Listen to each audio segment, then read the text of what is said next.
2023. Was Sonko the governor during this time? This was 3 years after my impeachment. So mwache vipindi mingi za pesa nane. Stop misleading Kenyans. Do your work. Complete the projects. Mmechukua pesa wenyewe. Wapeni watu nyumba. Stop letting the governor down. Shame on you, all of you. And if you don't apologize, ni bahati mlikuwa wabunge, sina right ya kuwasu. But this is how people work. So stop tarnishing my good name, and even if I'm a nobody, I'll do a thorough follow-up and ensure wale maskini, kina freedom fighters, mzee Kahengeri na wengine, wale niliwapea kila mtu 600,000. Tukawa promise, phase 1, they'll own those houses. I will ensure they own those houses. I know mnataka kujipatia manyumba na mabibi zenu. That one will never happen. Mnazona Sonko ni mjinga, but I still have got the political muscles of fighting on behalf of the poor. So msiona mmepata chance ya kudhulumu wanyonge. Wananchi walifanya demonstration, wanataka nyumba zao.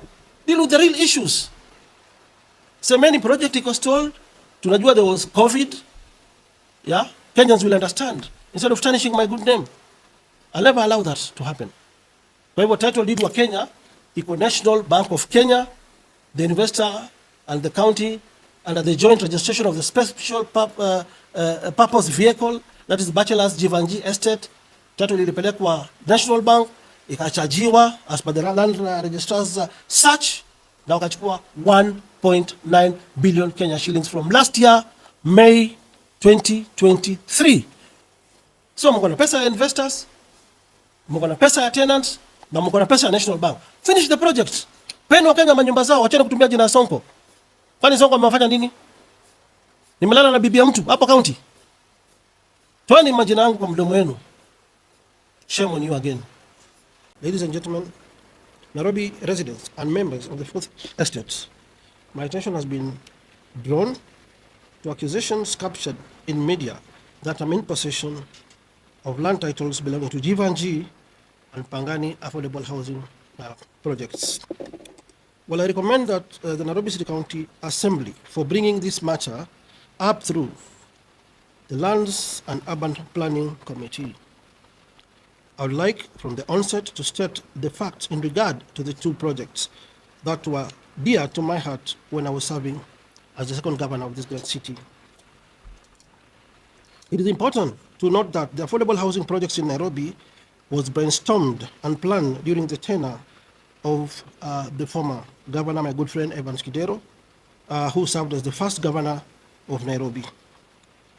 It is during this time that the county government and the national government started collaborating on ways to revamp the 7 old estates in Nairobi.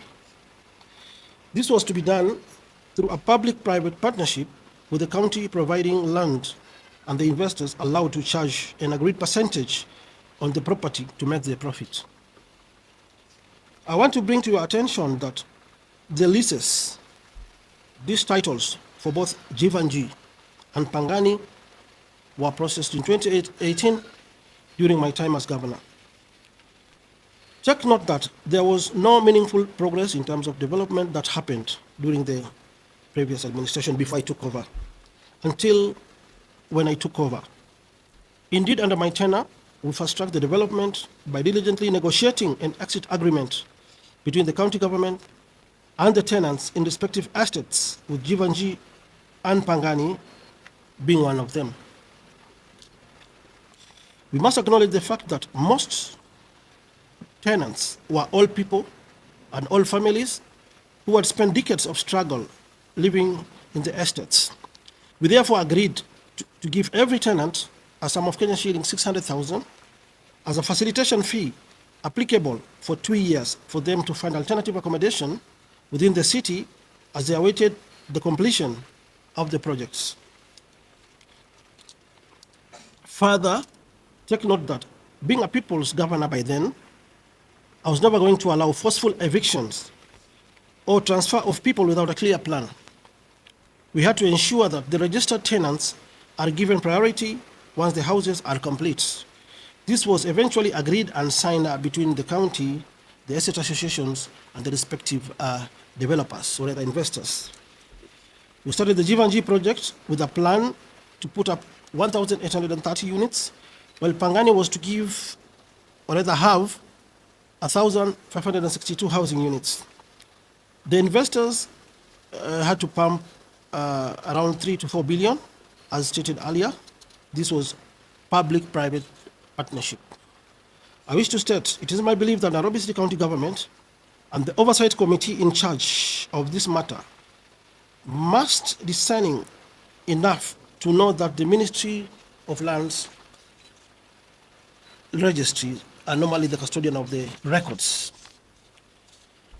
If they take time, they realize the leases were processed in the year 2018. It is officially captured. For instance, Jivanji, it is captured under the special purpose vehicle that was used, that is Nairobi Bachelors Jivanji Estate Limited, which is a private limited company incorporated under the Companies Act, and also the certificates of transfer of lease that was signed in July 2019 and witnessed by the Nairobi City County government, and the joint registration of the special purpose vehicles.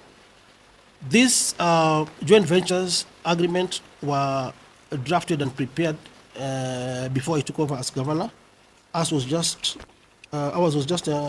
implementation of the project. It is my humble submission that there is a grand plan by senior staff, politicians, and cartels who want to be allocated houses without following the due process. Whatever has been circulating, or whatever came up from the county assembly and the county government of Nairobi, I believe these were just diversionary tactics to divert the real issues. Because the other day I saw from Citizen TV that investors who had purchased these houses were complaining that despite them investing millions, they are yet to be allocated with these houses, meaning the projects have stalled. It is well documented that during my tenure, the county had a seamless and good working relationship with the national government in executing the affordable housing project in Nairobi. A good example is the 1,370 affordable housing units in Park Road, Ngara project. It is the first affordable housing project of the Kenya government to improve people's livelihood, and the first project of the affordable housing plan of the Big Four agenda by that time by the former president, Kenyatta. It is here that our legendary athlete mkimbiaji, Faith Kipyegon, who was gifted a spacious house by the current president. I therefore call upon the Governor Johnson Sakaja, the Nairobi City County government, to focus on provision or providing necessary support to ensure the projects are complete without much drama na siasa, because sisi ndio master vipindire, sisi ndio wazilishi wa vipindi. So hizi zao, I think they're trying to divert attention, kama nilivyosema, citizen wale highlight investors wakileta shida.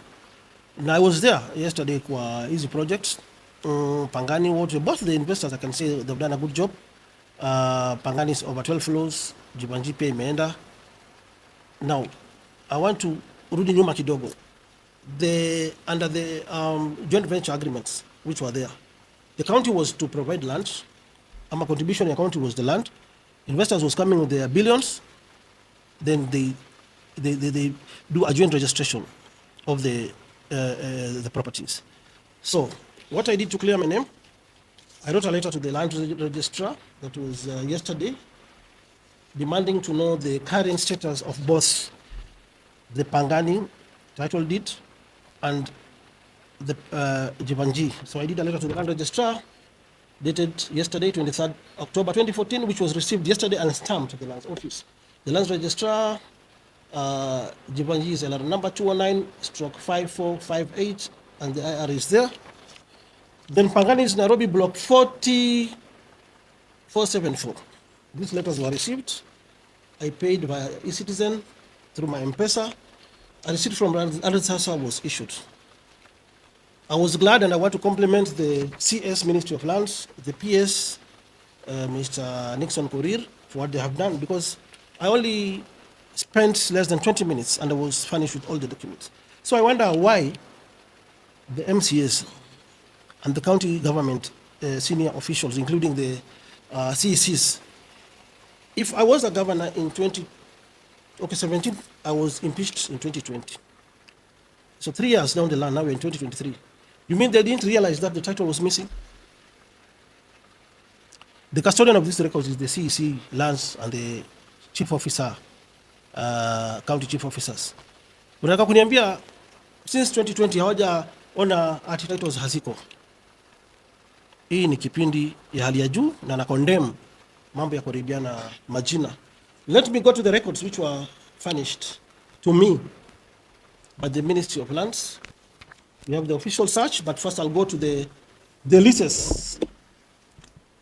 Officially, I pushed for these documents to be registered in the name of the Nairobi City County Government. On 16th July 2018, this is the green card, because the Pangani is under a block, not under, Pangani is under cap 300. And Jibanji, I think, is under cap 281, if I'm not wrong. So the list for Pangani, we have certified copies of the green card. 16th July 2018, Nairobi City County became the owner from the national government.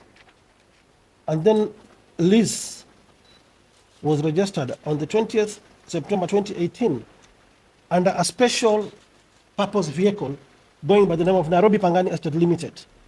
It was a joint registration between the Nairobi City County and the investor of Pangani in 2018, and the projects started. This is the lease. This was my county secretary by then, Peter Kariuki. This is the land registrar. So the property was officially transferred to the county in 2018. This is Pangani.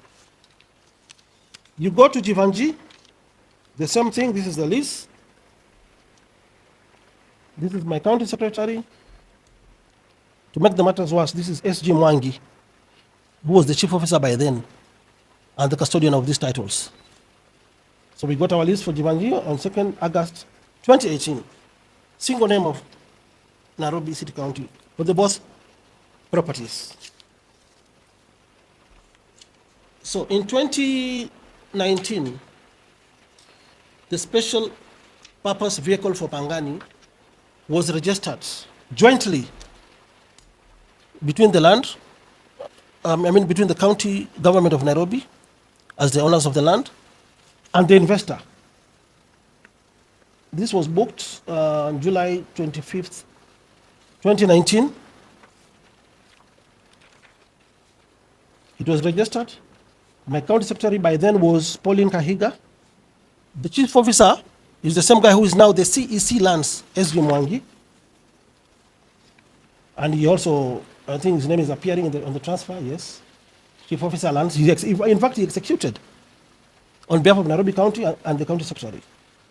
And then the developer, or rather the investor, Abdul Qadir Ahmed, executed also. So this was a joint ownership between the investor and the county government of Nairobi.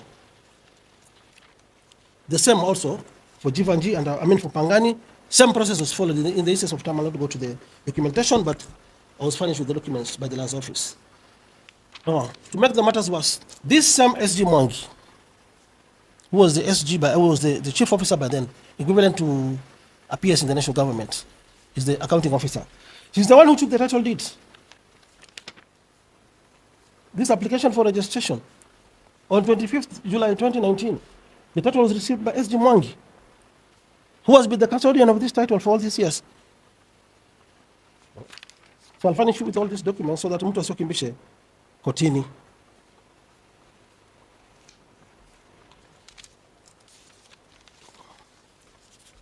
Now, I also realized the county government recently, like 1 year ago, around 19th of April, they passed a resolution on the floor of the House to allow the investor to use the title to go and charge so that they can get funds. This was passed around 19th April 2023. I got it from the county assembly website. it was moved by the Honorable Peter Imwatok with the majority leader, and seconded by my good friend Anthony Kiragu, who is the minority leader. Now, I think there is something wrong, and I want to tell Governor Sakaja, I think your CECs or your cabinet, they need to go for refresher courses or refresher classes or induction classes. And I don't mind unaanza kuwaleta hapa niwafundishe hapa vile sheria ya mashamba inafanywa. Because mulifanya inventory when you took over, yeah, you should know the kind of properties the county government owns. You should have asked for all these title deeds instead of playing politics with my name. That is what we normally do. Because when I took over from Kidero, I got all these documents. I was in a position to identify these are the county properties, these are not the county properties. So I want to challenge ninyi cabinet mwache kuangusha governor. Sote tunafanyia wananchi wa Nairobi kazi, whether I'm in office or not. Hii ni project ambayo nilianzisha and I'll follow it to the mpaka mwisho. Now, after this resolution was passed, and after I wrote to the lands office, I'm not the originator of these documents. They were furnished by the Ministry of Lands. Mtaka kuniambia hakuna MCA. Wakati title limepotea angeenda tu hapa Ardhi House kufanya search. Kujua where is the title. Or any minister from the county to go and conduct a search. Kujua mahali hizi documents ziko. But mkaona tu Sonko ni mwizi ndio ameiba hizi documents. I want to prove you wrong and shame on you, all of you. This is the official search. You guys went and charged the property. Ile mnasema Sonko ameiba. The title is with the National Bank of Kenya. You charged it for 1.9 billion Kenya shillings. The charge was registered on 29th May 2023. Was Sonko the governor during this time? This was 3 years after my impeachment. So mwache vipindi mingi za pesa nane. Stop misleading Kenyans. Do your work. Complete the projects. Mmechukua pesa wenyewe. Wapeni watu nyumba. Stop letting the governor down. Shame on you, all of you. And if you don't apologize, ni bahati mlikuwa wabunge, sina right ya kuwasu. But this is how people work. So stop tarnishing my good name, and even if I'm a nobody, I'll do a thorough follow-up and ensure wale maskini, kina freedom fighters, mzee Kahengeri na wengine, wale niliwapea kila mtu 600,000. Tukawa promise, phase 1, they'll own those houses. I will ensure they own those houses. I know mnataka kujipatia manyumba na mabibi zenu. That one will never happen. Mnazona Sonko ni mjinga, but I still have got the political muscles of fighting on behalf of the poor. So msiona mmepata chance ya kudhulumu wanyonge. Wananchi walifanya demonstration, wanataka nyumba zao. Deal with the real issues. So many project iko stalled. Tunajua there was COVID. Yeah, Kenyans will understand. Instead of tarnishing my good name, I'll never allow that to happen. Kwa hivyo title deed wa Kenya iko National Bank of Kenya, the investor and the county under the joint registration of the special purpose vehicle, that is Bachelor's Jivanji Estate. Title ilipelekwa National Bank, ikachajiwa as per the land registrar's search, na wakachukua 1.9 billion Kenya shillings from last year, May 2023. So mko na pesa ya investors, mko na pesa ya tenants, na mko na pesa ya National Bank. Finish the project. Peni Wakenya manyumba zao, wacheni kutumia jina Sonko. Kwani Sonko amefanya nini? Nimelala na bibi ya mtu hapa county. Toeni majina yangu kwa mdomo wenu. Shame on you again.